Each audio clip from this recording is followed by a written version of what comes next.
Testing of Hyundai HGN16 ACB. The basic settings will be set by the customer.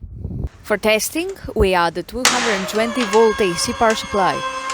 At first, we trip the air circuit breaker manually.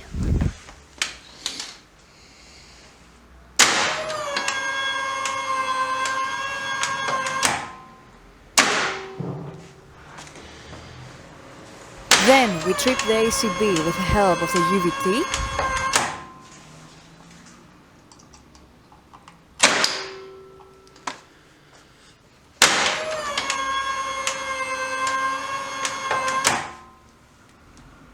Next, we perform a long time delay test, and after about 15 seconds, the ACB trips.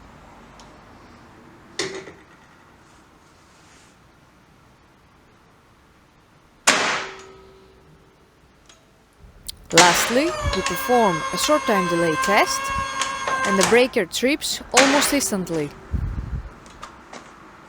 It is now clear that the air circuit breaker is working successfully and is ready to be delivered to the customer.